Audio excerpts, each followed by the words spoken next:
Hey everyone, welcome to the Program Yourself Thin podcast. Today we're talking about staying on track when you don't want to. This is really probably the most important thing that you can learn about because if you look back on all of your weight loss attempts in the past, the thing that always sabotages you ultimately is that you get off track completely. And days, weeks, months, sometimes years go by before you get back on track.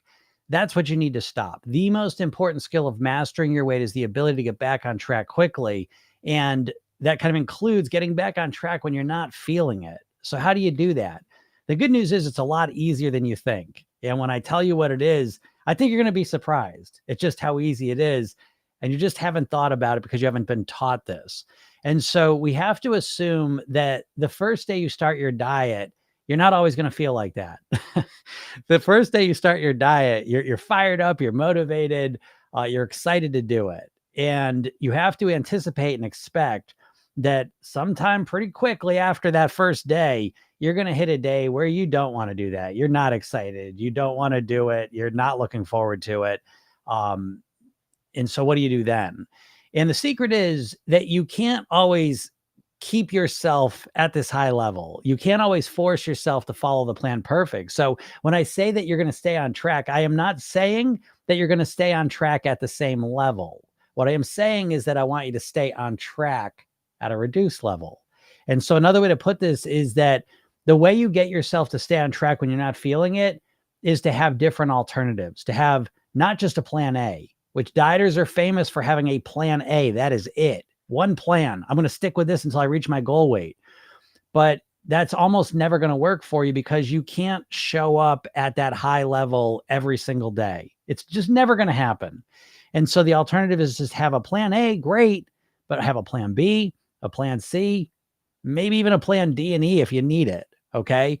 And once you start thinking in this way, what happens is you get yourself out of this all or nothing thinking and you get yourself into all or something thinking, which is really an absolute paradigm shift because now you're not um, doing it or not doing it at all. You're always doing it. And you already do this in certain areas of your life. If you have a job, you do this. Some days you show up and work really hard and productively and effectively. And some days you just coast, you just get through the day. Being a parent, some days you show up and you're a great parent, you're engaged, you're active, you're present. And some days you're just getting through the day. Being in a relationship, some days you're there, you're present, everything's great. And some days you're just struggling to get to the end of the day. And so it's the same thing when it comes to your weight loss. You can't expect that every day you're going to show up 100%. That's impossible. There are going to be days when you're feeling depleted, life's coming at you, you got intense cravings, you don't feel well, whatever. And so on those days, we need to have a plan CDE that we can rely on, that in our mind, we're still in the game though. Again, when I go back to the work, parenting, relationship examples, yeah, there's good and bad days, but you're always a parent. You're always working. You're always in that relationship, So it's the same thing with the weight loss because you look at your weight loss, you're not like that, right? You're all or nothing and you're doing everything perfect or you're not doing anything at all. And there's very few areas of your life you're really like that. And so if you really want to get good at mastering your weight and getting the results you really want to get, you have got to create some consistency. You've got to stay in the game. And the secret is, though, you don't always have to stay in the game at the same level, but staying in the game consistently, at least even a little bit, when the times you feel the shittiest, is an absolute game changer because you get out of your head this all or nothing mindset. And to be honest, a lot of times it's what you do when you're not at 100% that's really defining your weight because it's just, again, you're never going to show up at 100% all the time. So take this to heart, please, because I'm telling you, this would be the biggest thing that would affect your weight over time is if you stop the all or nothing thing and you start getting more consistent, you start raising your bottom. So a lot of times when people think about weight loss, they just think about doing 100% perfect, but you're not thinking about when you're not 100%. And if you go from being nothing to something all the time, it makes a drastic change in your weight. All right. So take some time to think about this and create a plan B, C, D, and E so that you have something to rely on when you're not feeling 100%. So I hope this helps you out. If anyone has any questions, feel free to ask them and we will talk about them because that's what we do here, right? Go through different weight loss questions, whatever you're thinking. Let's talk about it. As I guess we pretty much find out that Just don't else thing. Get out the way. Not sure what that means. Let's see. Make sure I didn't miss any things. Up. Oh, all day removals. Hi, I thought about it and I weigh myself on Monday. I'll let you know how it went. All right. Gonna weigh yourself on Monday. Okay. I hope it goes well for you. But if it doesn't, I'm here for you. Okay. If it doesn't go well for you and you're disappointed with the result of your, so all day, was on here yesterday. They've been doing one meal a day for 2 weeks. Want to step on the scale and see what the results have been, are nervous to do it because, of course, we step on the scale and the results aren't what we expect. They're not dramatic. We're going to feel, oh, no. Okay. But again, I, that's what I'm here for, is to give you a different alternative to this mindset, because this is the dieter mindset in a nutshell. And so I wish you the best. I hope you've lost 30 pounds. So, yeah. Oh, I see you, John. I was thinking about you, John. I'm saying hi to you right now. I just waved at you. I was thinking about you. Hope things are going well. I was thinking about you today when I made my lesson, actually.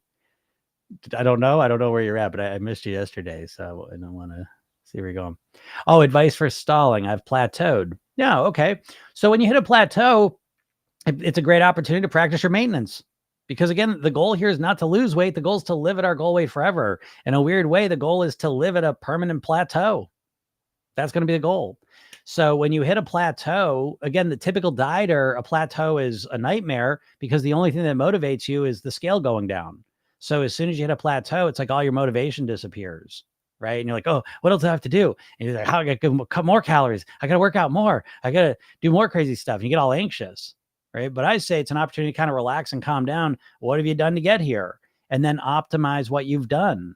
And by optimize, I don't mean cut more calories. I mean, whatever the hell you did to lose the weight in the first place, optimize it. What shifts have you made in your eating? What shifts have you made in your lifestyle, in your exercising, and optimize them. And by optimize them, I mean, make them easier, make them more enjoyable. What? No one ever thinks of this, because dieters just want to make it harder and harder and harder on yourself, less and less sustainable. So just relax and start to optimize what you've been doing and stabilize what you've been doing. Okay. Because let's just assume you're plateauing. Let me guess, you've been losing weight for a month or two, and now you're plateauing. And so whatever you've done to make that weight loss happen, again, optimize it, look at it and say, okay, how can I make this easier, more enjoyable for myself? Because I'm not doing this just to lose weight. I'm doing this to live at my goal weight, different mindset, and calm down. And then, the next 4 weeks, optimize and do what you've been doing, and then see, did my body kind of readjust and I start losing weight again? Or do I need to cut some more calories out? But a month from now, once you've stabilized what you've been doing, you can look at what you're doing and you can strategically say, where would be the easiest place for me to cut some calories out? So either way you win. But again, it's all about maintenance ultimately at the end of the day. The plateau is the goal. You want to be plateaued at a lower weight, but still it's maintaining that weight. So optimize what you're doing, what you've done, and then build on that. Zoe says, how can you overcome the emotion reaction to restriction? It just makes me want to eat. Well, so yeah, but here's the thing. You're saying the emotional reaction to restriction, but I'm going to assume what you really mean, what you're internalizing restriction as, is over restricting. Meaning, I think if you restrict, and I don't even love the word restrict, first of all, words have meaning to them, and restrict's not a great word. Just like calorie deficit's not a great word to live with. But when you're internalizing restriction, let's just put 2 categories out of calorie restriction cutting. The average dieter is going to cut 50, 60, 40, 50, 60, 70% of their calories out day one, expect they're going to maintain that restriction the entire time till they reach their goal weight. Okay. So if you cut more than 40% of your calories out day one, yeah, you're going to have an emotional reaction to that. How do you deal with that? I don't know. You tell me. I don't know. When you do crazy shit to yourself, how are you not going to react emotionally? You're a human being. So yeah, if you cut 40, 50, 60% of your calories out, how do I not respond to that? I don't know. It's like, hold your breath for 5 minutes and let me know how you don't respond to that emotionally. Go outside in the freezing cold weather with no clothes on and tell me how you don't emotionally respond to that. I don't know. You're a human being. So I don't know how you can not respond to crazy shit you do to yourself. Now, if you want to get into my strategies, which you probably don't because you want fast weight loss, what if you cut 20% of your calories? Well, there you go. You'll probably have a way lower emotional reaction to it. Well, yeah, but I'll lose weight slower. Who gives a fuck? You'll lose weight for good though. So who cares? Because it's like, it's this, you know what I mean? Like it's right in front of us what we're doing to ourselves. But when you cut your calories down 50, 60%, you say, well, how can I not have a reaction to this? It's like, well, I don't know. You'd probably have to be dead. You get a lobotomy. I don't know. It's a drastic shit to do to yourself. So my suggestion is to do less drastic things so you have less of emotional reaction to it. You know, you work with yourself strategically so you don't overwhelm yourself. So that's kind of my answer. Erica says, do you know if bean pastas are healthier than wheat or white pastas? Yeah. Again, everything's a spectrum, but certainly with the pastas, you know, the least healthy pasta is kind of the typical pasta. It's just straight flour. And the thing with flour is that it takes away a lot of the fiber of the, it takes the outer husk out, and it really is just the middle of it. I forget what it's called, the germ. And so, and then it's pounded down and floured out. So it's absorbed very quickly. And so bean pastas are a different ingredient, and so that's going to absorb slower. It doesn't spike your blood sugar. There's middle of the ground kind of flour and chickpea pasta. That's what I eat when I make pasta. I don't really like the bean pastas. I'm not a big fan. There's like a seaweed pasta. So there's all sorts of alternatives, but yeah, they're usually healthier in the sense that it doesn't spike your blood sugar. So that's a good thing. So yeah, I'm a big fan of the Berea. Was it Protein Plus? I think maybe it's a yellow box, but that's got chickpea flour in it. And so I like that one. It's kind of a middle ground of it, but yeah, they're usually healthier.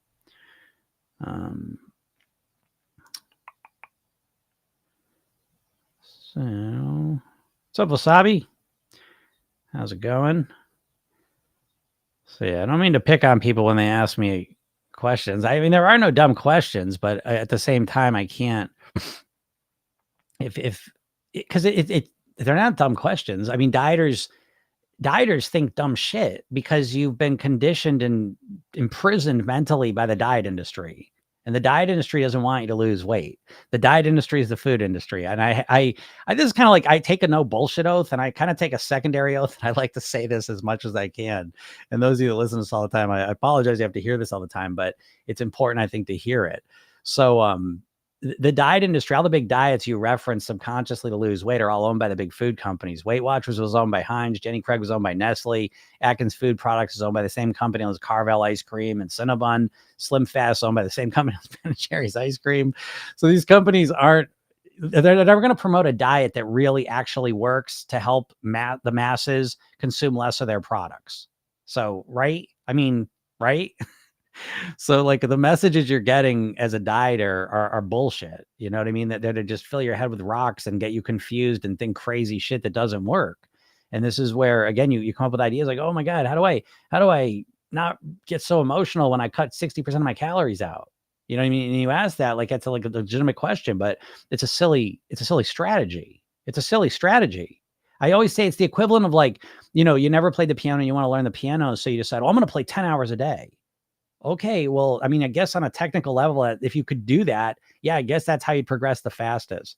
But because you're a human being, you may get through the first day. And if you do, the next day you wake up and your fingers are killing you and you hate the piano. And so the chances of you doing the second day are about this big. And this is what you're doing to yourself metaphorically with the diets. You're so drastically changing things so quickly that you're overwhelming yourself and reducing the chances of you actually being able to stick to it to about this much. And this is what you experience for fucking ever. And this is what everyone experiences. You don't even know anyone who's like killed it. You don't know anyone killing it on keto. People aren't losing weight on keto for good. You know what I mean? But you're so wrapped up in the short-term weight loss that you can't see the fact that's right in front of your face that this shit doesn't work long-term, you know, and it's the thing that keeps you on this hamster wheel of weight loss that you're never able to get off of. And it's because you think like a dieter, which is why I do this every day, to try and give you a counterpoint to think like a dieter. Bruh says, what's one of the secrets to maintaining one's weight loss for life? That's a great question, bruh. One of the biggest secret to maintaining your weight loss for life is to shift your focus from weight loss to weight mastery, to shift your focus from wanting to lose weight to shift your focus to wanting to live at your goal weight. This is the biggest distinction that you can make. It changes everything because the diet mindset demands that you think short term. It's all about, I'll just tell me what to do. I'll do it. I just want to lose the weight. Yeah, okay. You'll lose the weight. And then what are you going to do? Because dieters will trade the pleasure of the food for the pleasure of the scale going down. They get to their goal weight and now they don't get the pleasure of the food or the pleasure of the scale going down, and they lose their motivation. They put the weight back on. That's what 95% of people lose weight on a diet, put the weight back on. So that's the big secret, is that the diet industry has conditioned you to think about weight loss in a short-term mindset. And as soon as you think short term, that leads you to be susceptible to drastic plans because, oh, I can do keto for 3 months till I lose the weight. I can eat 1,200 calories for 3 months till I lose the weight, you know? And so you think this short term way, and it opens you up to all sorts of stinking thinking, you know? So yeah, that's the big difference, because I always say this, the irony is that weight mastery is way easier than weight loss. Weight loss is this drastic overcorrection. You tell me, what have you tried to do to lose weight? You've tried eating 1,200 calories. You tried stopping sugar. You tried stopping eating carbs completely. You tried counting every point, every calorie you eat. You do drastic things that are overwhelming. You can't maintain or don't want to maintain, and you stop. And then time goes by, you get upset. I got to lose weight. What do? Right back to the same fucking stupid plan that didn't work the first time. And you just keep repeating that cycle. Does anyone ever do anything different? I don't see much different. You know what I mean? I see that same pattern playing out over and over and over, and no one changes it. So once you think long term, you approach this like you would college, where you give yourself some time to really master this. Or I want to learn to play the piano for real. You don't play 10 hours a day. You commit to practicing 15 minutes, a half hour a day consistently, and you get better over time, and you slowly learn different things and master different aspects of music. It's not rocket science. It makes a lot of sense when you think about it that way. But again, your head's been, wrapped up with thinking about weight loss as a dieter, for a good reason too. Deanna says it really does change everything to think of this as mastery. Yeah, exactly. And that's why I say it all the time. And I joke, Program Yourself Thin is probably, I say it's the number one weight mastery program on the planet, but I kind of joke a little bit because it's probably the only weight mastery program on the planet. So you've been seduced to, like, all you can do to think about weight loss, motivation, and excitement is how fast can I lose the weight, and that's dooming you, because like, look at things in your life that you've gotten good at. If you approach it like, how fast can I do this? Like, you're screwed. Like, you know what I mean? Like anything you get good at takes time, and you got to learn the different aspects of it. I don't know. Is this crazy? Am I talking crazy? Because dieting is the fucking craziest thing, I think, in our society. It's like the smartest people on the planet struggling with this. And, that's how you know it's hypnosis anyways. It's not really a reflection of how smart a person is or how much willpower or focus they have. It's really a focus that anyone can be tricked and be hypnotized, if you will, to think in a crazy way, and diet's the number one way of that. It's just goofy. And I joke every time. I get on her every single day, and no one ever argues with me. No, Jim, you're full of shit. Dieting's great. I never, like, not even once. I've done over 300 of these episodes. I'm on here an hour and a half, 2 hours every time. And not one time has someone sit here and argue with me that dieting's better. Not one diet, not one time. So it's like, you're all sitting here watching this knowing everything I'm saying is true. But then a lot of you just go back to it. A lot of you can't. The trance is so strong. Hypnosis is real, folks. You know what I mean? Hypnosis isn't a guy hypnotizing you and then clucking like a chicken. Hypnosis is you trying to lose weight with the fucking same plan that's failed you 50 times, and you just keep doing it. Wake up. It don't work.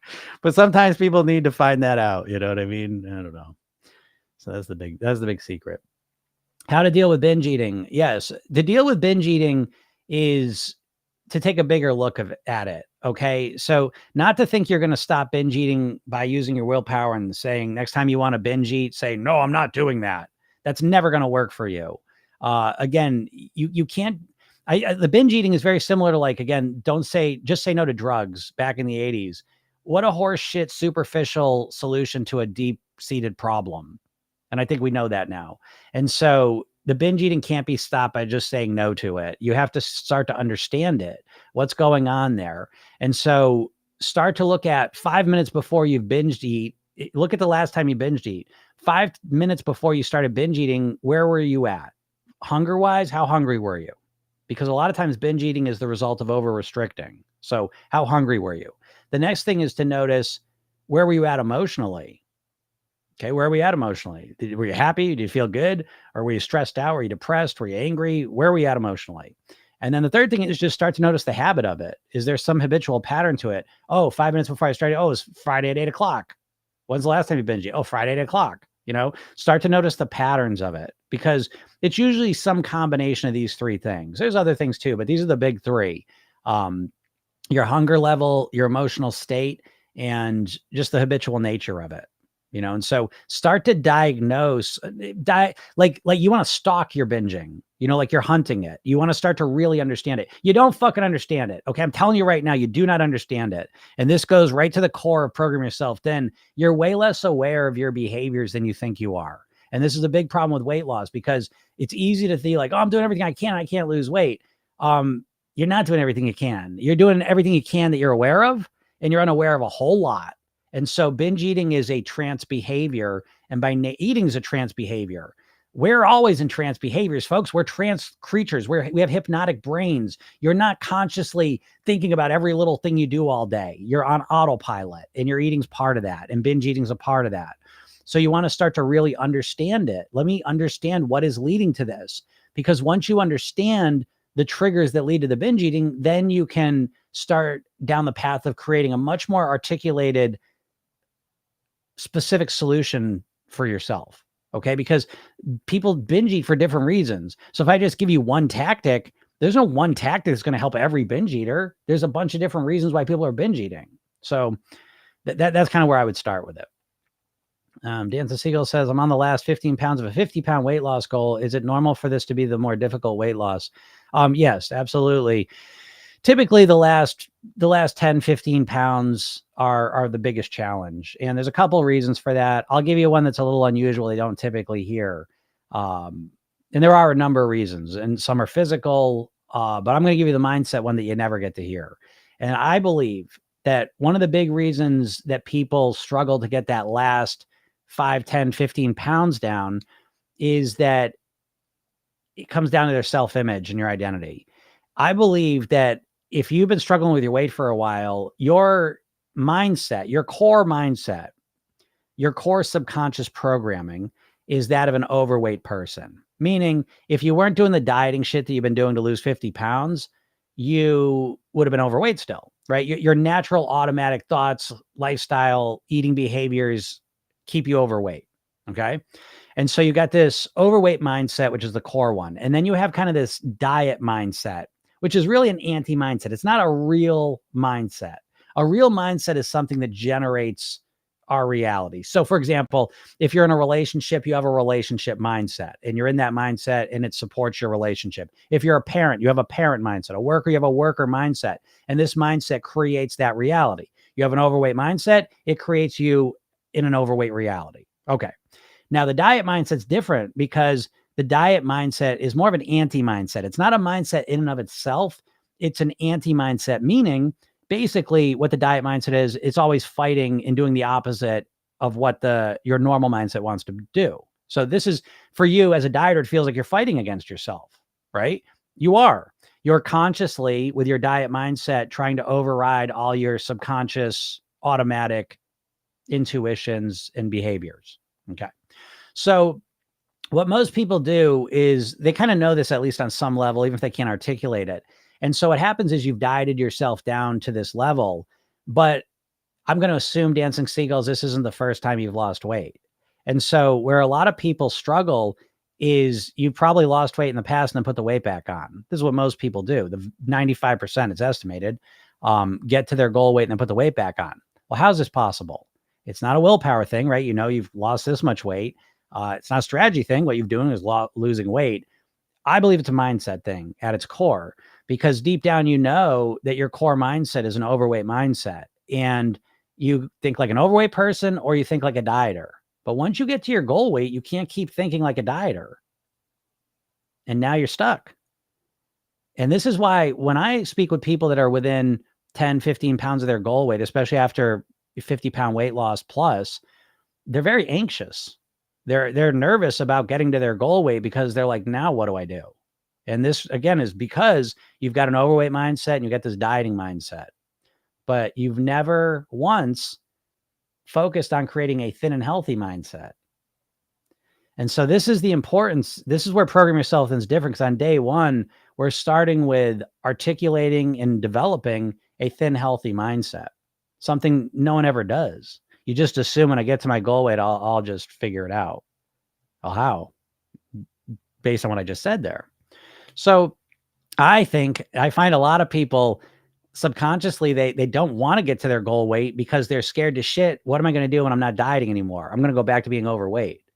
So I don't know if you feel any of that, and I don't know if that's the case. Like I said, there are also physical issues. Your metabolism slows down a little bit. There are some things. So the last 15 pounds, last pounds tend to go slower than the first ones typically. But again, I wanted to give you the mindset piece because I think no one ever talks about that, and it's very prevalent because I've done over 6,000, almost 6,000 private weight loss sessions at this point, and I've just had thousands of hours of conversations with people. And a lot of times people are very nervous to get to their goal weight because I'll ask them, I say, well, why'd you put the weight back on? I know you want to lose weight. Because I didn't feel like myself, And so again, there's a lot of mindset stuff going on when it comes to weight loss. So I'll just illuminate that for you, and maybe that relates. Bro says, I've found it easy to lose weight, but it's just as hard, if not harder, to keep it off. Oh, there you go, bro. Exactly. That's why. You know how to be a dieter. You know how to be an overweight person. Y'all don't know how to be a thin and healthy person. Do you? Because dieting is different than being a thin and healthy person. Dieting is the weight loss mindset, and weight mastery is the thin and healthy mindset. That's what I'm trying to say. The weight mastery is developing a thin and healthy mindset. It's learning how to have our automatic mindset be a thin and healthy one. You guys aren't never doing that. Your dieting is fighting against yourself. What I'm talking about is training yourself to think, live, and eat like a thin and healthy person. It's worlds apart from a dieter, and it's hard to articulate until you're in it. But this is because I'm dealing right at what you're saying, bro. Yeah, it's easy to lose the weight. The weight loss, it really isn't that hard. I know you've all lost weight before and you put it back on, which is why you're struggling so hard now, because now you associate weight loss with failure even, because the core thing remains. You don't know how to live at that weight. That's why in Program Yourself, then the first thing you're doing is you learn the Program Yourself then technique. But the next thing you do is you create your eating blueprint, your eating blueprint that gets you to your goal weight and keeps you there. And what you're doing is you're doing drastic changes that are unsustainable. And then you think once you lose the weight, you're going to figure out how to maintain. No, you're not. You don't even know how to think like a thin, healthy person. And you've never even set that as your goal. You're lost in the sauce, dude. You're just, I'm telling you, most dieters, you're in a dark room. You have no idea. You have no clue what the fuck you're doing. You don't know how to change your mindset. You don't know how to change your lifestyle. You don't know how to create an eating plan for long-term success. You know how to drastically change shit for a little while so you lose weight. And then what do? We're all automatic creatures. We live our lives on autopilot. Don't you think this? I mean, Jesus Christ, how much more could you try and change your weight? And it's not changing. So what do you think is keeping it stuck there? It's not your biochemistry either. It's your brain. It's your mindset. You have been conditioned to think like an overweight person. I was raised to think like an overweight person. Losing the weight's not the hard part. It's thinking and living and eating like a thin, healthy person. And it's not hard when you're shown how to do it. It's hard to figure it out on your own, I'll say. I've been doing this shit for 30 years obsessively. I've done it professionally for 20 years. Use 6,000 private weight loss sessions. You figure things out. You read thousands of books. You figure things out. But I'm obsessed with it. It was my life's work. So, this is what I share with people in the program. But again, I share you kind of the basics of just to let you know, it's nothing to do with your willpower. It's not to do really like with you as a person. it has to do with you not having access to better strategies. Even your goal's screwed up. Like your goal is just to lose the weight. It ain't to live at your goal weight. You know what the goal is for people in Program Yourself Thin, for my clients? It's to get to your goal weight and then live at your goal weight for the rest of your life on near autopilot. You've never articulated your goal that way. Your goal, the dieter's mantra is, I just want to lose weight. I just want to lose weight. I don't give a shit what I got to do. I just want to lose weight. I just want to lose weight. Right? Yeah, Deanna says, can you explain being raised as an overweight person? Yeah, absolutely. So I always talk about like my history. First of all, my last name's Katsoulis, right? So it's Greek. And so Greek right off the bat is just a food-focused culture. Like everything is food in the Greek culture, okay? And so that's number one. Number two is I raised in America, right? Standard American diet. Everything's overeating, over-consuming as an American, okay? And we're constantly surrounded by unhealthy food choices that are addictive. Okay, there's another one. The next one is my father, who was my hero growing up, right? My main role model. I look up to this guy, was literally considered an eater. That's what people would refer to him as. And he was proud of it. And it was like, there was his identity. Hardworking guy, awesome guy. Like I love my dad so much. Just awesome person. Everyone loved him. He was a great guy and hard worker, great dad, great husband, all great stuff, great friend, help people. He was an awesome person. But he loved eating. That was his thing. And so when he had free time, he got to eat. People take him out to eat. He'd take people out to eat. Everything was food with him. And so that part of it was the hardest part to change, because it's like, I remember I'd lost the weight for a couple years, and it was because the self-image change really does take time. And I remember at one point I was like, geez, am I really not going to be like focused on, like when I was a kid, I wanted to be a chef. I've looked back at that. I'm like, yeah, because that was the main way to get my dad, Oh, thanks, Marcy. So it was that identity of wanting to be like my dad, and letting go of the food that way, I would say, is the hardest part of my journey, self-image wise. So this is the way that I believe I was raised as an overweight person in my mind. I wasn't overweight growing up. I want to be clear. So that was a benefit for me for sure. But my mom, what she would always say to me, because she was a struggle with her weight a bit as an adult. And even when I was a kid, she'd go, oh yeah, I was really skinny too when I was a kid. I used to get liver shots. Look at me now. I heard that 10 million times in my life. And then, so I start turning 18, I go to college, I'll put 55 pounds on, oh yeah. I always assumed I was going to gain weight as I got older. That was another belief I caught myself years into my weight loss. I was like, oh yeah, when I get older and I put the weight on. I was like, whoa, hold on. What'd you say? I grabbed that. So all these like automatic thoughts in my head were all ones leading me to overeat. Beyond that, all I did was think about food. I used to eat breakfast, snack, lunch, snack, dinner, snack all night. So there was a period in my life, all I thought about was food, what I was going to watch on TV, and then the alcohol started coming in. It's like food, drinking, and what I'll watch on TV. And it was like, I was always thinking about the next thing I was going to eat, and that's how I was raised, and it was addictive as well. And so it's breaking out of that mindset. It's deep. I don't mean to freak you all out, but what I'm trying to articulate the problem in a way, at least you can see it, because what you're doing is you're thinking, oh, I just gotta follow the eating plan and I'll just follow it and I'll lose the weight. And then you can't do it. And you're like, oh, what's wrong with me? There's nothing wrong with you. You just don't understand the deeper aspects, the granular aspects of genuinely living at a lower weight for the rest of your life. The diet industry is conditioned to give you a superficial solutions. And which is okay. I don't mind the superficial solutions, but dieters internalize it as it's a personal shortcoming. You blame yourself for not losing the weight. And I wish you wouldn't do that, because it's not fair. You haven't been shown how to lose the weight. You've been shown stupid ass, drastic plans to lose weight for a little while. You've never, ever been shown how to think and live as a thin, healthy person. And it takes a comprehensive, holistic approach to make it happen. In my opinion, again, in the program, we have the weight mastery pyramid: mindset, lifestyle, eating. There's 6 categories in the mindset, 8 habits in the lifestyle, and there's kind of 2 phases of the eating. So, this is why I try to share with you. I know you're feeling desperate. I know you feel apathetic about your weight because you're a smart, intelligent person, and you're like, what the fuck? I don't understand this. I can work hard. I'm a good parent. I'm a good partner. I'm a good person. And I can do all these areas. My weight though, what the fuck? And it's not a you thing. You think it is because you think the only thing between you and your weight is your willpower to follow some dumbass plan. And I'm trying to tell you every day I get on here. This is why I do it, because I do have such empathy. And like, again, for me, weight's life and death. So it's like, not only do I want you to feel better and live a happier life, I want you to live longer too. So I get out here because I don't want you to feel bad about yourself. I don't want you to blame yourself.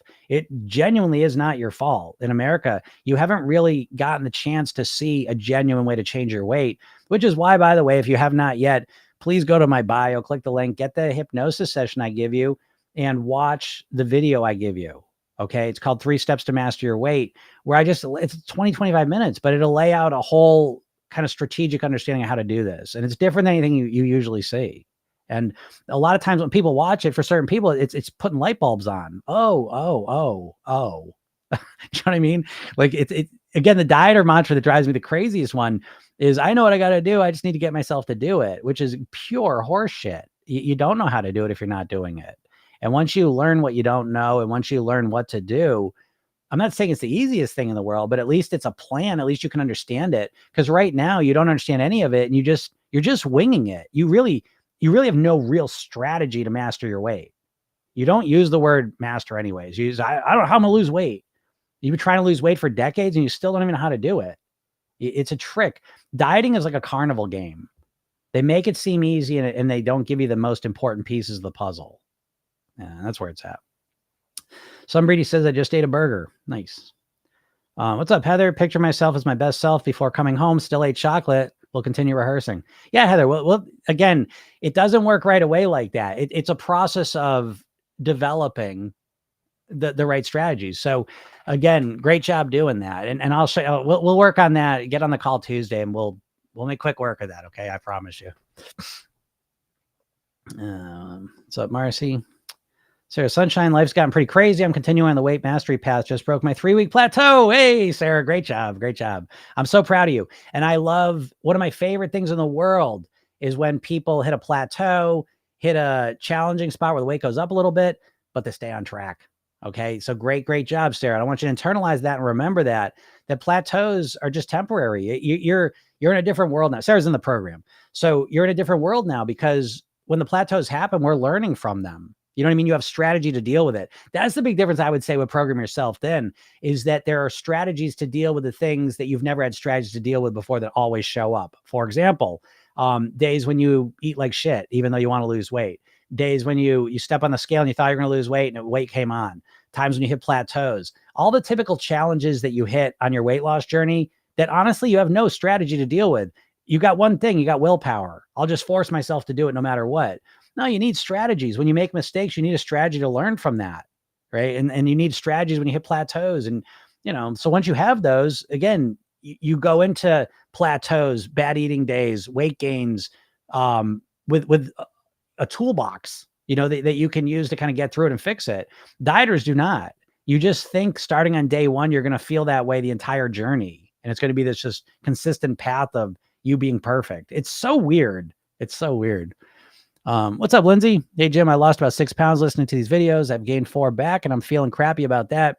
You've talked about how to not let the shame get to you and to learn from this. Any advice when you continue to yo-yo? Yeah, for sure.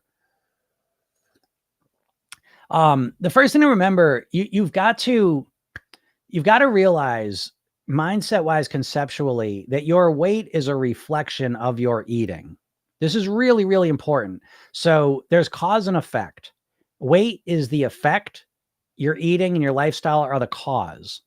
And this is important because a lot of times people get hooked up on the weight part of it and they start to kind of confuse the cause and effect nature of things, right? So for example, I lost about 6 pounds listening to these videos. No, you didn't lose 6 pounds listening to these videos.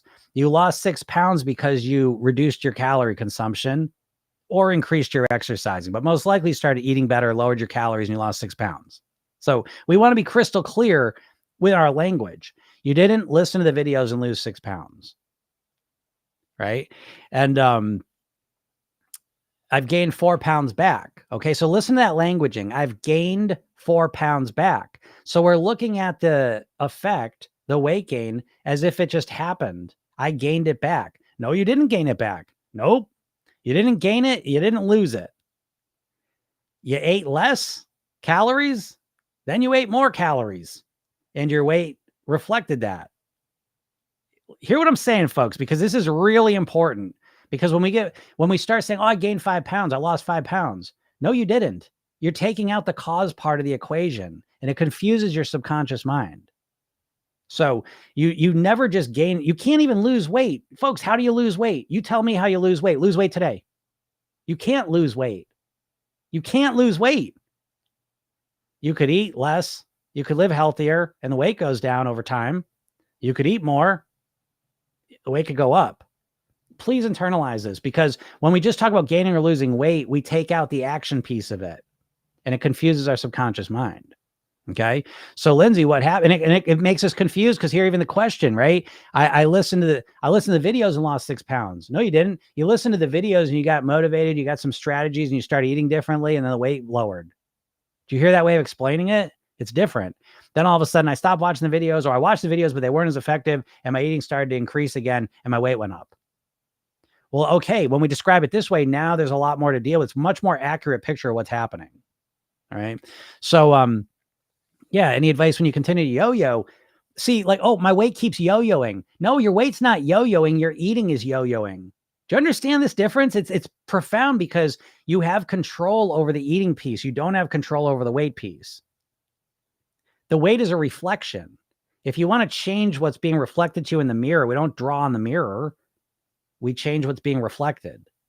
So your goal is to master the process. And to master the process, you got to stay focused on the process. So what I would say, Lindsay, is start to notice when you drop 6 pounds, what were you doing? How were you eating? What shifts did you make in your behavior? Fine, the videos help trigger that, but then you made some shift in your behavior. Identify that.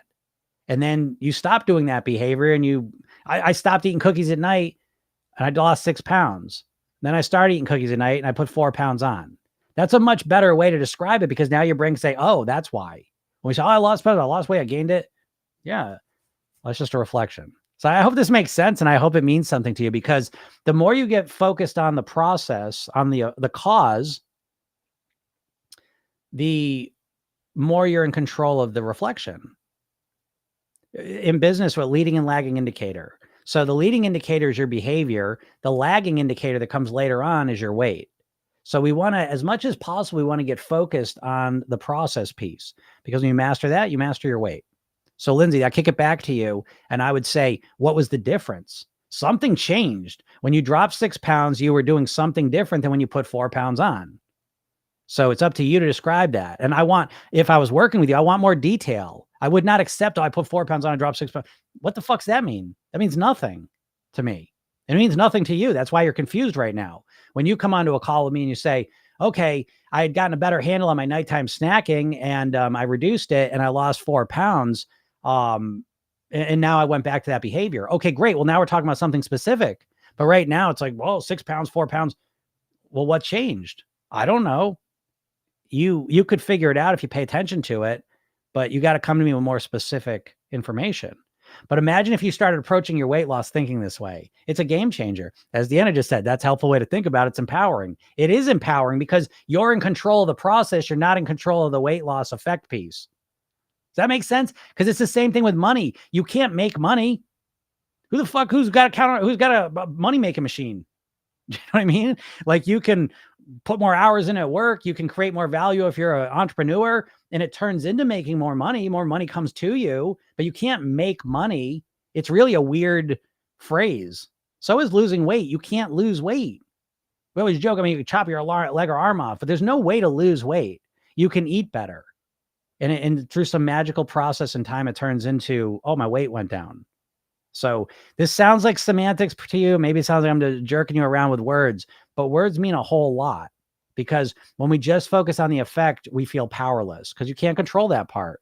And that's what a lot of you are doing. You're looking at the weight as if it's this thing that has a mind of its own. Now, you know it's because of what you're doing, but you're not articulating the problem in that way, as evidenced by Lindsay. Again, Lindsay, I care, I'm helping you here, but I want the way you're describing is the way all dieters describe it. I lost 6 pounds and I put 4 pounds on. No, you didn't. You ate less and then you ate more. That's a much more descriptive way to describe it that helps you find it. Bruh says, I feel like the secret is finding the motivation to commit to healthy habits. Yeah, bruh, you're absolutely right. And I always say this is that if you're not losing weight, if you want to lose weight and you're not losing weight, it's because you're not motivated. You don't really want to lose weight. And I mean that very specifically. You literally don't want to lose weight. You want to weigh exactly what you weigh. Practice maintenance and it worked. Just had to be patient. There you go, Sarah. I'm so happy that you said that, because every time we get through a plateau, every time we practice maintenance, we reinforce that. And that's wonderful, because again, that's the goal, is to live at our goal weight, to live in a permanent plateau. So great job, Sarah. And I want you to really, really remember that you're going to hit another plateau, unfortunately. We want to be prepared for the bullshit. We hope for the best, prepare for the worst. And so you're going to hit plateaus. I guarantee it. You're going to put some weight on occasionally. I guarantee it.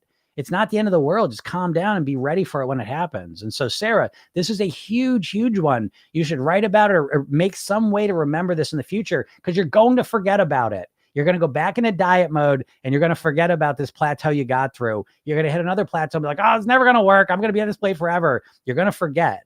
We have to keep reminding ourselves of the things that happen to us that are going to support us. But great job doing that. Yeah, Lindsay says, thank you. This was absolutely helpful. The humor helps the tips you give soak in. Good. I'm glad. Because it's not, again, I kind of joke around a bit, because weight loss, like, people approach it, there's so much negativity and seriousness about it. And then worse off, we're so negative to ourselves and so harsh with ourselves, so critical with ourselves. Loosen up, man. And that's such a big part of programming yourself then too, is that you're really learning how to speak to yourself, because the way you speak to yourself, you're so mean and rude to yourself. You would never talk to anyone else that way. You think it's okay to talk to yourself that way, but it's not. And it's a core reason you're getting shitty results, So I try to lighten this up, because the more relaxed you become, the more humor you approach all this with, the easier, more effective time you're going to have. No doubt about it. The harder you are with yourself, the harder, more miserable time you're going to have. So I'm glad that helped you. Pink Candy says, I have healthy bean stew in the fridge, but just ordered burger and fries. Yeah, that's a common one. And there's a lot of reasons why that happens. The big one being that you never eat bean stew. You weren't really committed in planning to eat it, and you left that option open. And then when it came time to eat, you ordered the burger and fries. That's very common. Again, in the program, we would do the redo technique on that, because, just because you plan to do something healthy doesn't mean you're going to do it. This gets to the core of being a human being that most people don't notice. This is that conscious, subconscious mind thing I talk a lot about.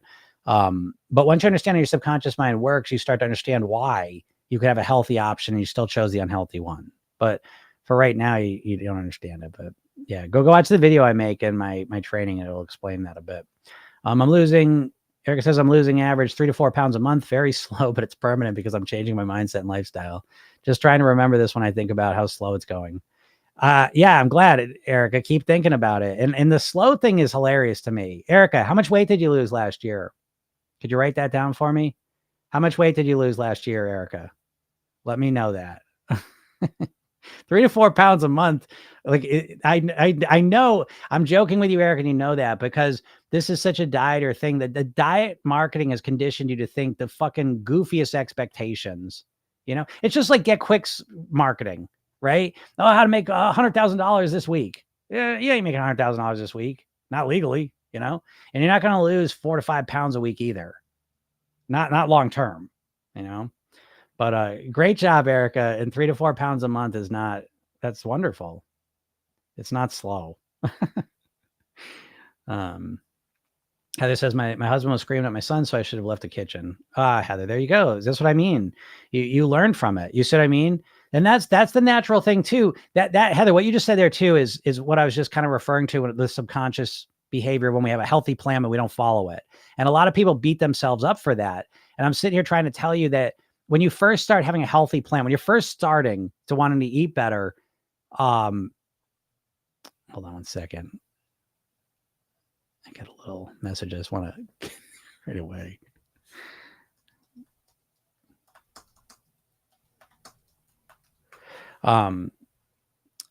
So we start out, so I'm going to eat good today. I'm not going to eat chocolate when I go in the house. And then we walk in, and because again, it's a planning fallacy. So again, Heather, when you walk in, you're expecting it's going to be a normal environment. I'm not going to eat chocolate. You walk in, all of a sudden it's this emotional thing. It triggers you. You go eat the chocolate.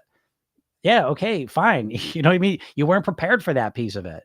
There's things that come up, and maybe even if that didn't happen, you may go and get the chocolate. But again, with what we do in Program Yourself, then we learn from that.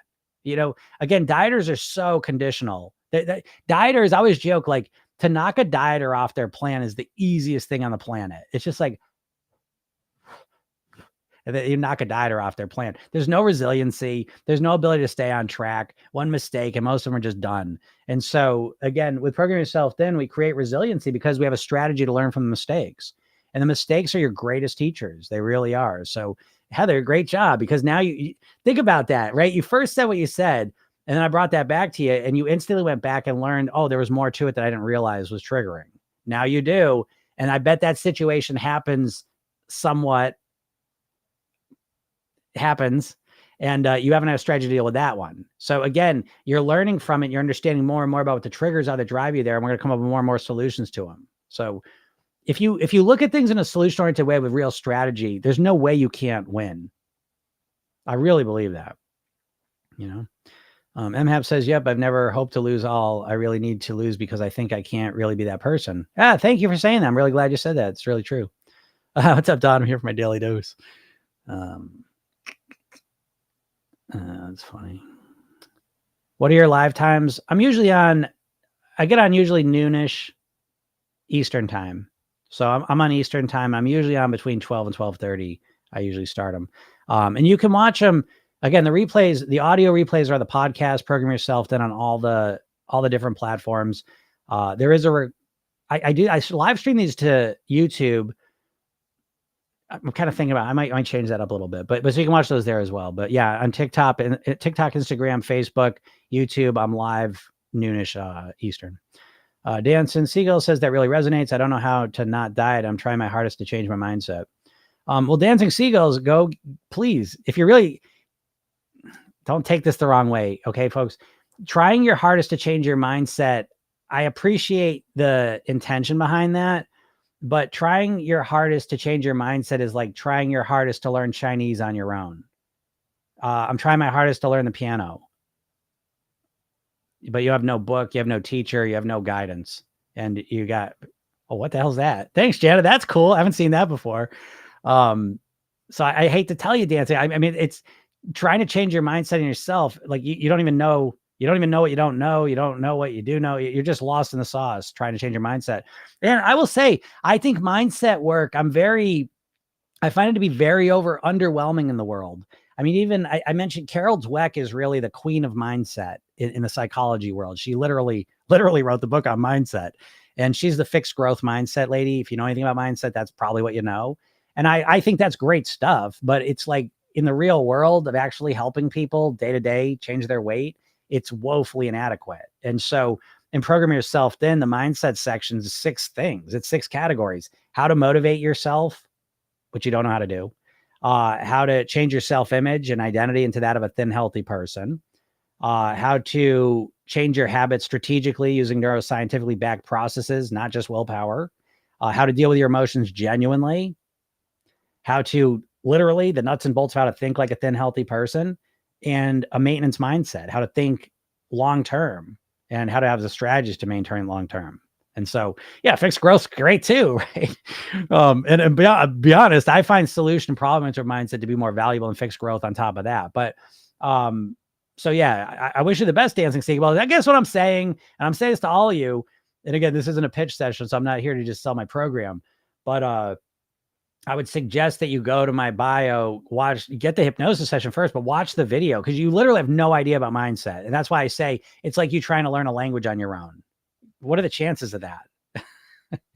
So let me at least show you the outlines of a mindset. And then I have a program, and the program now, you can just get the program without even the coaching. It's $300. It's like, again, folks, I'm trying to money shame anyone. I have money issues. I understand. I've been poor a lot of my life. So, I shouldn't say poor. I've been stressed with money, in times of my life. So I'm sensitive to that. However, if you're living in America in 2024 and you're not going to invest $300, $150, $150 into mastering your weight, I don't know how motivated you are. And you Dancing Seagulls are clearly motivated. So go check it out, because that'll be the best way you can learn to get that mindset.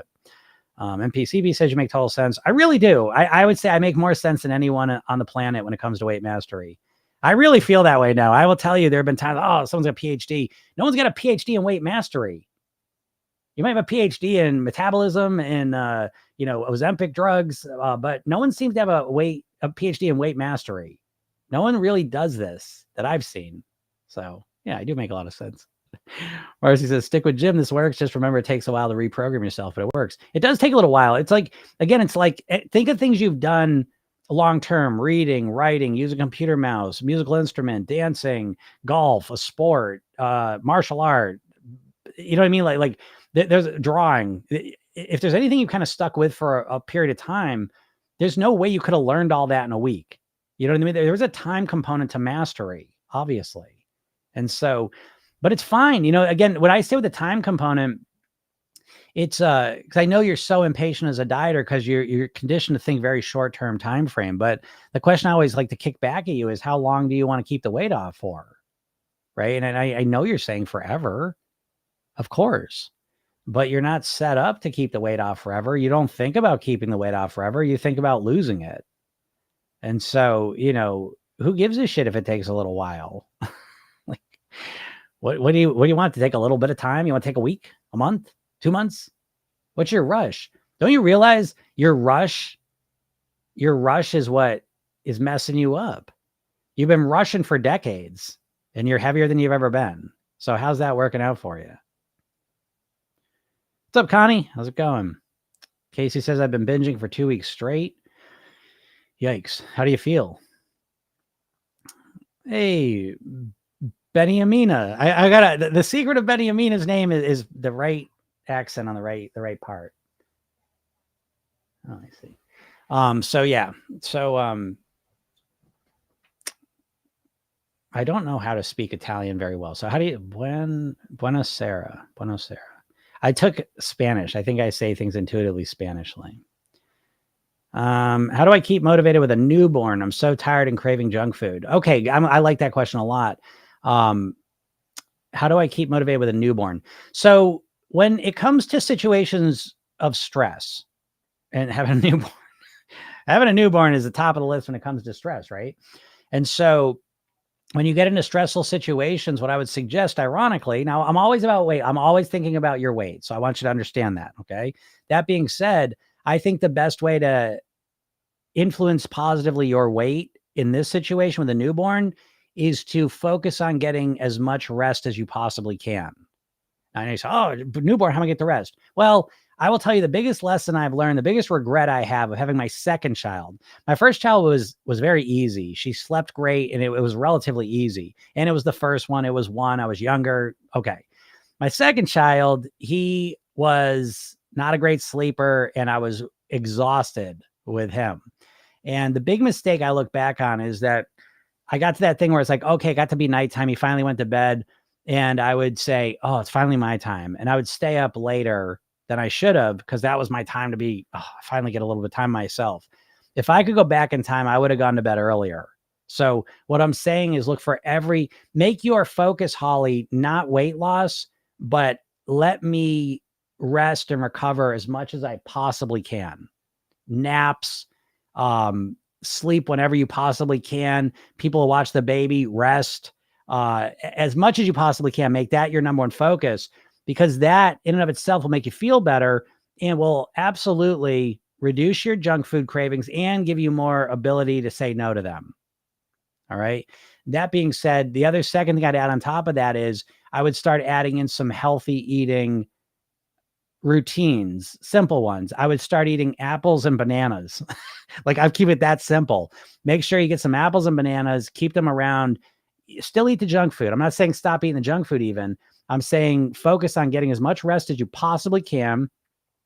Some fruits around the house that you start eating consistently, day in and day out, at least 2 pieces of fruit. And then if you really want to go for it, add some water in as well. Okay.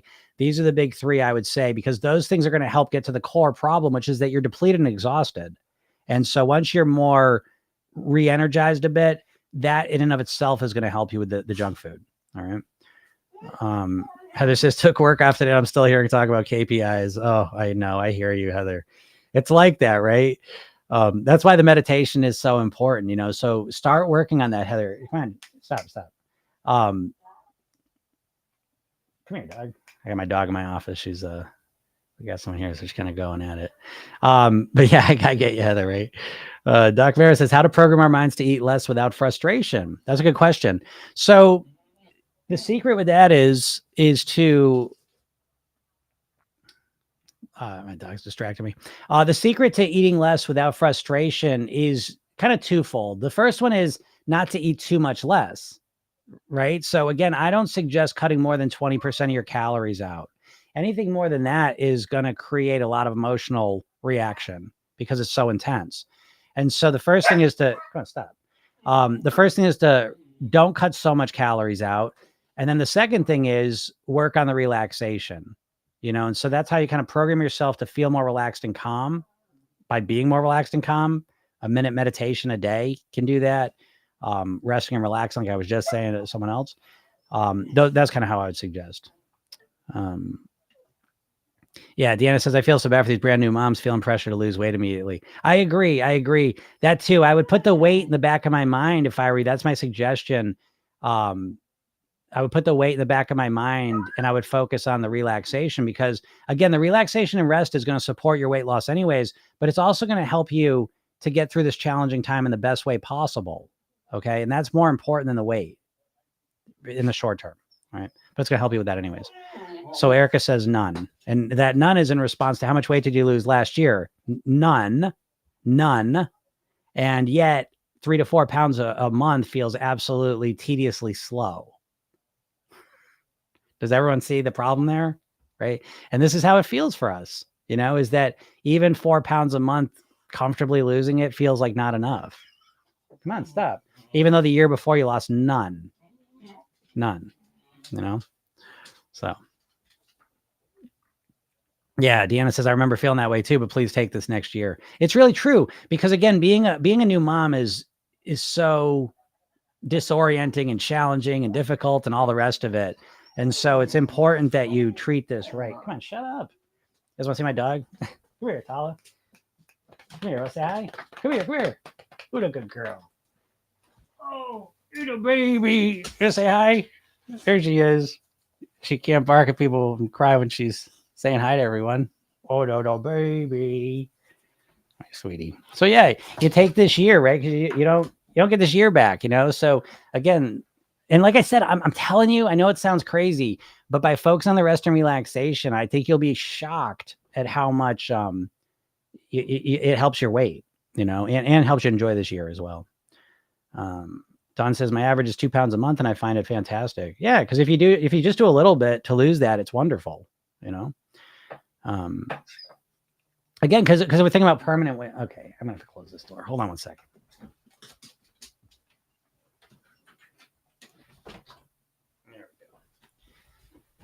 Yeah. So, you know, if you think about it, like when you're thinking about just weight loss, and this is the thing with a dieter is you really are thinking of it as you're not thinking it's going to last. Dieters don't think their weight loss is going to last. They don't.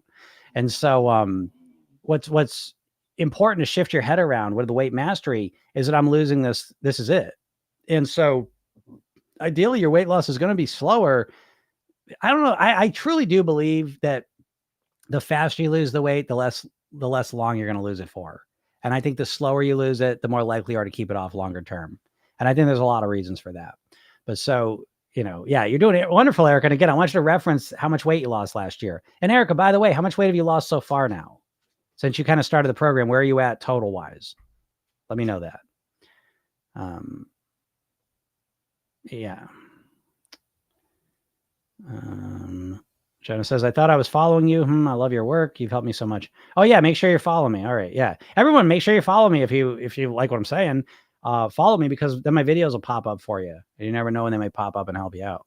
You know? Connie says, my love language is praise. So I have to tell you every day how amazing you are. I hope it fills your cup. Oh, thank you. I appreciate you saying that, Connie. Yeah, it does make me feel good. I love hearing, and that's why I do this, you know, is really to help people out. And Connie says, great advice for the new mom. Wish I knew there was no prize for lack of sleep. So true. You know, the whole sleep thing in America is this whole weird ass thing anyways. You know, it's really like this weird low key competition. It's weird. And getting like, that's why I will joke with you. Like because the weight, a lot of times people think the weight is hard. It's hard to lose weight because food tastes good and I'm addicted to food. It's really not that. I mean, that's a small piece of it. The way bigger piece is that it's hard to change behaviors, period. And sleeping is another very automated behavior. And when I hear people say, I'm going to start going to bed earlier. No, you're not. No, you're not. It's like, it sounds so easy to go to bed earlier, and to actually do it is a whole nother story. So, your subconscious can control all sorts of things, and sleep's another one. But so, and why is that? Part of it is we have weird ideas about sleep. We don't value it that much. We don't think it's that important, all the rest of it. But that's one huge, again, my weight mastery is not just because I eat well. I swear most of it now, my mindset's pretty solid.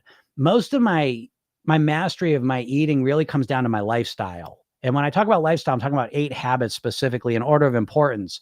Proper sleep, number 1, proper hydration, relaxation, proper breathing, nourishment, movement, meditation, gratitude. And I find the more you weave these 8 things into your life, the easier it is to master your weight. So that's why I say a weight mastery pyramid. Eating's on the top. Eating is physically the most important thing to your weight, but your eating is dictated tremendously by your lifestyle and your mindset. And those are the 2 pieces that diets never even address.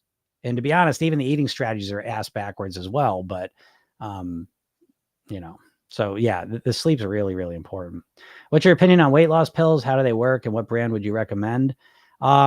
I don't know the details of a lot of weight loss pills. I don't think weight loss pills are any sort of, I mean, they're weight loss pills. They're not called weight mastery pills. So if there was weight mastery pills, I'd know more about them. But yeah, weight loss pills are things you could probably take temporarily to speed up your metabolism so you're not hungry. And I don't mean speed up your metabolism. I mean speed you up, like fen-phen, it's kind of a stimulant, and stimulants tend to make you less hungry. So if you're talking about that, or if you're talking about like Ozempics and shit like that. And I mean, I'm not a fan of either of them. Again, they're not weight mastery pills. They're weight loss pills. And I'm a fan of weight mastery. And there's a big difference in my mind between them. Dan says, yes, exactly. The slow pace seems frustrating until I look back and see I didn't lose any weight at all in the year after trying. Yeah, exactly, Dan. I think that's so true. Yeah, you get into stressful situations in life. And this is important. This goes back to a core kind of philosophy I have as well, that really you should take your weight loss and wrap it in personal development. And as much as you can, make this a process that's not centered around weight loss, but it's centered around being the best version of you possible. And the weight's one aspect of that. And so if we take that into being the best mom you can possibly be, your baby doesn't give a shit about your weight. Your baby is going to care about how you're showing up and how relaxed and calm and rested you are. And again, understand that as a new mom, you're not going to be as rested as you've been. But even within that, there's always, there's always relative things. And so, well, let's put it this way.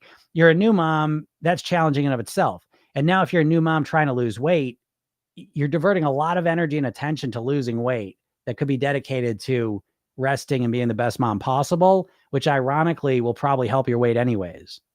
And so I don't know. I hope you take that to heart, because I think it's kind of true.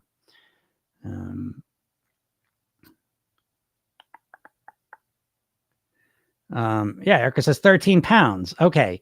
So again, when I appreciate you saying that, Erica, because, oh, wait a second.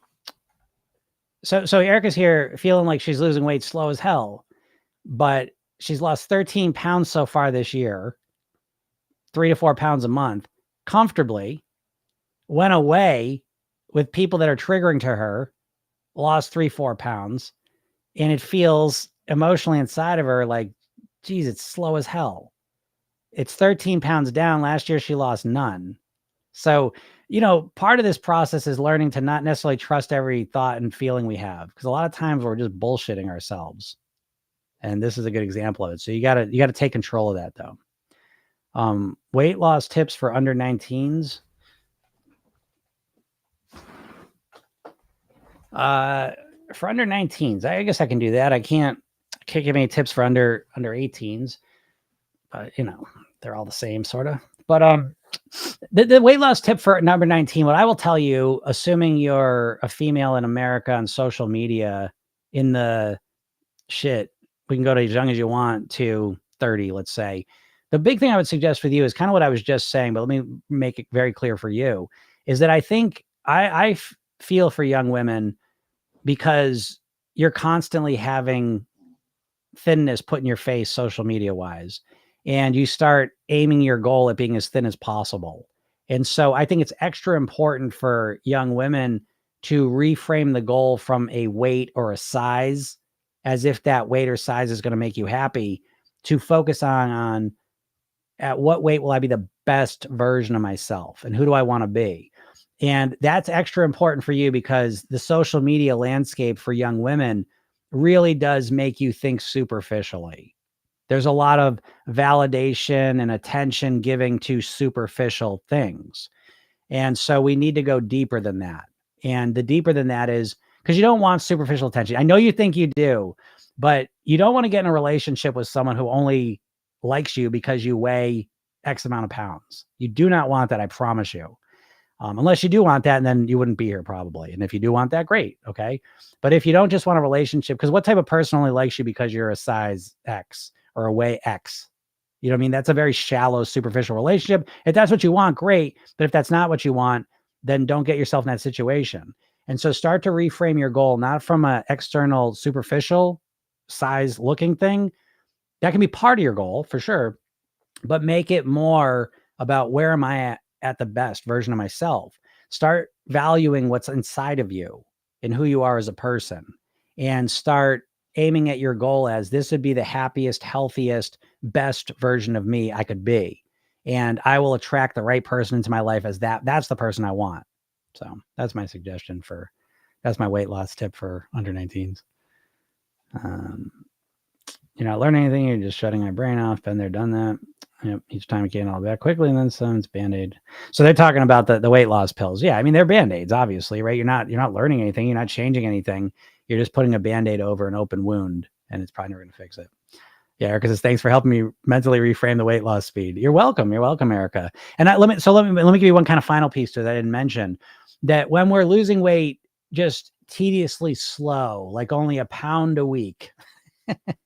when we're like easily losing a pound a week comfortably in a way that we're going to be able to sustain forever, and it feels like it's taking you years, remember that because it's so easy for you, because you just tested it and went on and traveled and went to a place where you tend to get triggered, and you still lost 3 to 4 pounds. Let that reinforce the belief that, holy shit, not only am I losing weight, but I'm going to be able to maintain this forever. And now you can do the amazing thing where you can say, where will I be at a year from now? So again, I don't know what your ultimate weight loss goal is, Erica, but I would imagine if you maintain the same turtle pace, slow weight loss that you're achieving practically effortlessly for the next year, well, then you'll be 60 pounds down, but you'll have a solid foundation under you. So start projecting a year into the future as well. That helps with the patience. All right. I clicked finally. Good, Erica. And that's the point. Again, we the little things click it. That's why it's a path of mastery. Takes time because you never know when the things are going to finally click. You know, listen, if I knew how to make them all click instantly, I would do that for you. I would tell you how to do that. But it takes a little while. You know what I mean? It takes consistent experience and practice to make it so. Yeah, Don says, I love a pound a week. Right, exactly. Connie says, I felt the same way, thinking it was slow, but when you reframe it, wow. Yeah, exactly. And I'm glad you get that because, again, you've been you've been conditioned to think ridiculous stuff. And again, I think diets are a conspiracy by the food companies. I think diets are literally there to keep you overweight and keep you overeating. I genuinely do. And I can look at every aspect of the diet mindset, which I could talk about for hours, even right down to what your expectations are. And your expectations that they've pinned you to, right? So a lot of people, when they start, I don't want to lose weight too quickly. I'll be happy with 2 pounds a week. Well, that's a tremendous amount of weight loss. And so they pin your expectations really high because the only way to achieve really high weight loss is to do really extreme things that don't last. So I think they love tricking your mind in that way because it keeps you trapped, you know? Spence says, appreciate you so much. Thank you, Spence. I appreciate you saying that. I despise those ads now, lose 20 pounds in a month, fraud, sharing, gain back 30. Exactly, Don. That's how that's what I mean. That's the mindset difference between willpower. Like I don't sometimes feel like, oh, what's a mindset approach? What's that mean exactly? What it means is, people look at me like, oh, I could never not eat candy. I could never. How do you not eat fast food? How do you not eat this? And it's like, it's not that I'm stopping myself from eating it. The way I think about a lot of foods now, I don't have the desire I had for it because I've learned a lot about, I've reprogrammed my mind in a lot of different ways. So I think about foods differently and I don't have the cravings and desire for it. So once you reduce the desire for things, you don't need as much willpower to stop yourself, as you can imagine. And so, when I see diet ads, when I hear people tell me about their weight loss, see, like as a dieter, because I see this all the time in my videos, that like in the comments section, someone be like, oh, I just lost 40 pounds. And you'll see this flood of, tell me, how'd you do it? How'd you do it? How'd you do it? And it's like the second you hear some dramatic weight loss, you just go into this trance. Just tell me what you did and I'll do it.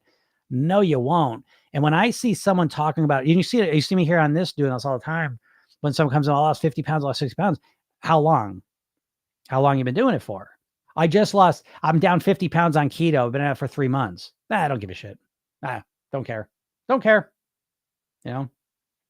Don't care.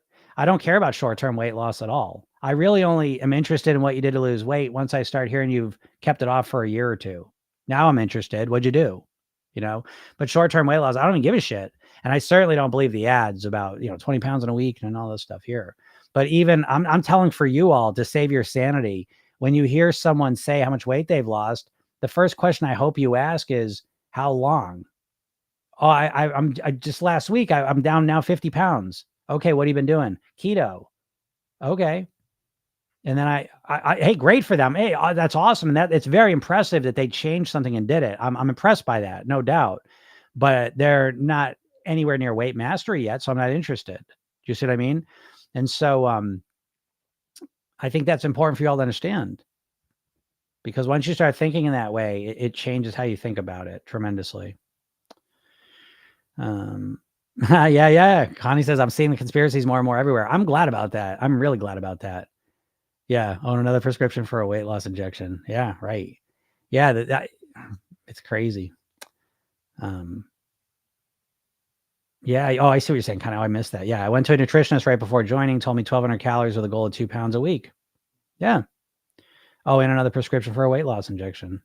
Yeah. See, that's what I mean. And this is where, I respect dietitians and nutritionists for some things, but when it comes to weight loss, I don't. I'm not impressed, and this has been a transformation over my career where it's sometimes I'm like, oh, who the fuck am I? I'm like, I'm a hypnotist and I'm going to know like, oh, how am I going to tell someone something that, like a doctorate or like a literal doctor, weight loss doctor, or some PhD of nutrition? They know more than I do. No, they don't. It turns out like they know a lot more about nutrition and like medical shit than I do, no doubt, but they don't know anything about weight mastery. Like exactly to that point that, yeah, if you go to a nutrition and dietitian, a lot of what you're going to hear is 1,200 calories a day, 2 pounds a week. Let me give you the injection. You know what I mean? Like, and you're going to get that kind of information. And it reinforces the bullshit you're already thinking in your head. Everyone's caught up in it. I don't know. That's why I try and give you guys a different perspective. I'm committed to it because I know you're all smart, good people that want to get the right job and are willing to put the work in even. Make the investments, but it's, you don't know what to do, so try and clarify that for you. Yeah. Deanna says, I love that advice for young women so much. Thank you. Yeah, you're welcome. I've got a daughter, and I've been giving her that. And I'm glad I get to do that sometimes, for some of the young women in society. Cause it sucks. It's hard, for them. So, yeah. Yeah, doctors don't really ask. They just offer prescriptions. I mean, again, that's what doctors do. I love doctors. I love medicine in its right place. I think medicine's amazing for a lot of things. And I think it's not good for weight mastery. They don't know anything about weight mastery. They don't, literally. I mean, we all know this. When you go to the doctor, they don't know anything about weight loss. You assume they would, but they don't. And they usually don't know anything about nutrition. Doctors aren't trained in nutrition. Be clear about that.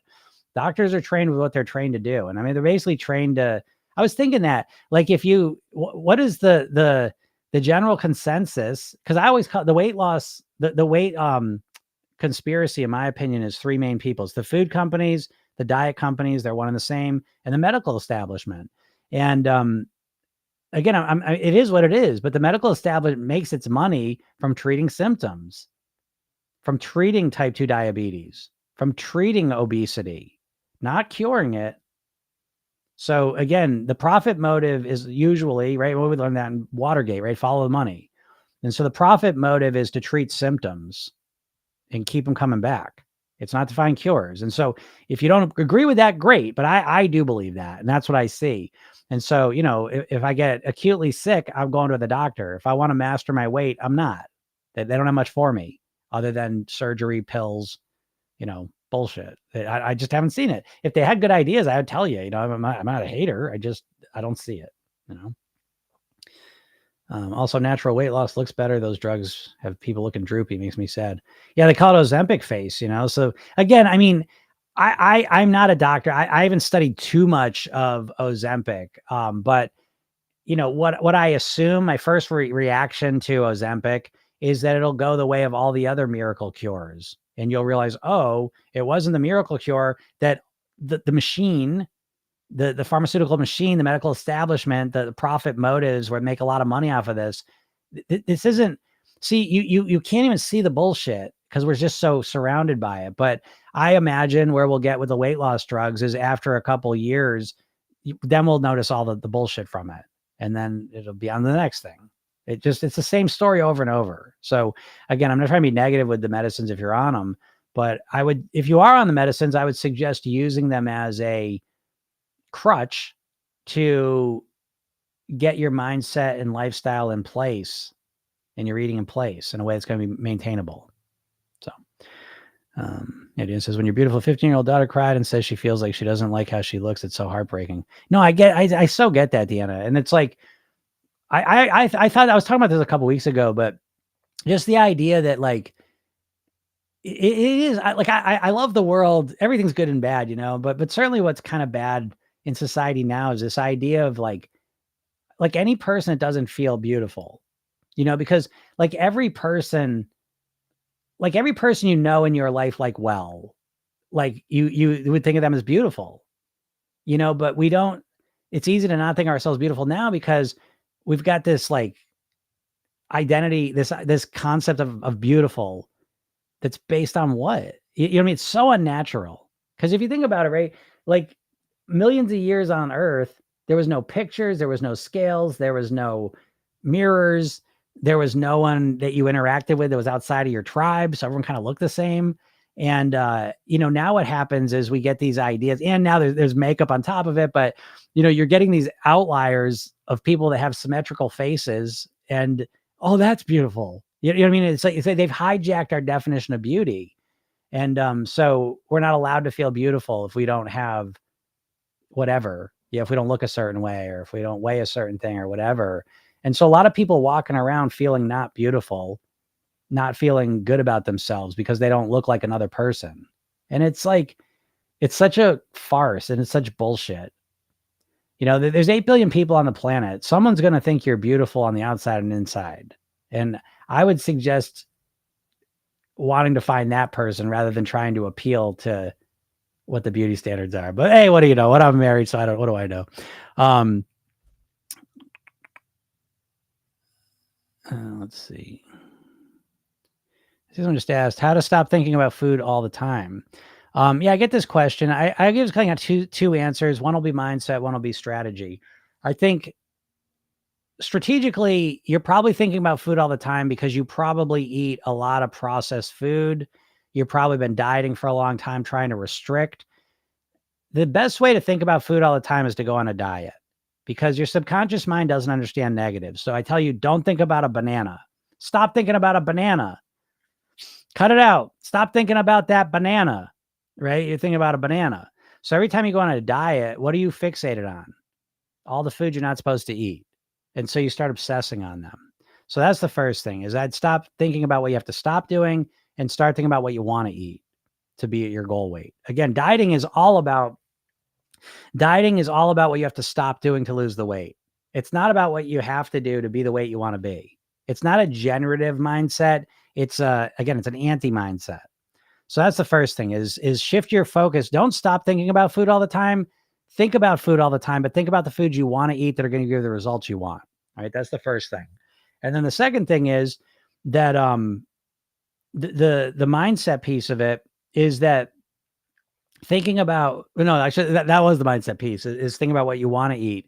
But the other piece strategically is to eat more whole natural foods. So if you're eating a lot of processed food, junk food, hyper palatable foods, that is always going to get you thinking about it because those foods are hyper addictive. And so again, that's like a cocaine addict saying, oh, I got to stop thinking about cocaine all the time. Well, a good way to kind of make that happen is to stop doing so much cocaine. So again, the mindset piece is to keep thinking about food, but think about the foods that you want to eat. They're going to give you the results you want, and strategically start shifting your diet to more natural whole foods. And I think you're going to find that settles that food noise quite a bit. All right. Eric says it took some time, but now I'm finding myself craving healthy foods more and my old junk food way less. Yeah. Never in life before did I think that could happen. Erica, it's funny you say that because I think that, I think that's very true. I am consistently just jaw dropped at the idea of how much I've changed, and so that's a fun part of this process is that things can change in such a foundational way that you never imagined could have, that you just assumed, oh, this is who I am. I guess I'm just always going to crave this shit. And it's like, it's shocking when things like that do change, and they can change and they do change. So I'm happy for you about that. He says, I'm on a metabolic diet, eating every 2 to 3 hours, but it's become all encompassing. Well, there you go. Yeah. If you go on a diet where you have to eat every 2-3 hours, then yeah, all you're going to do is think about food. So I think that answers your own question. How do you not think about food all the time when you're on a diet where you have to eat every 2-3 hours? I mean, how, I don't know I don't know. Because if you don't think about food all the time, you're not going to eat every 2-3 hours. So I would say your process is the problem, I would think. So anyways, all right, everyone, I got to get out of here. I hope you all have a wonderful day. I really appreciate all the questions. Awesome as always. If you're not in my world, go to my bio, click the link, get the hypnosis session I give you, watch the video I made for you, read the emails and the tools I give you for free. And listen to the podcast. Podcast is Program Yourself Thin. It's on all the major platforms, and we do one every day, Monday through Friday. And if you're really serious, get the program. All right, everyone, super duper. Have a super duper day, and we'll talk soon. Bye.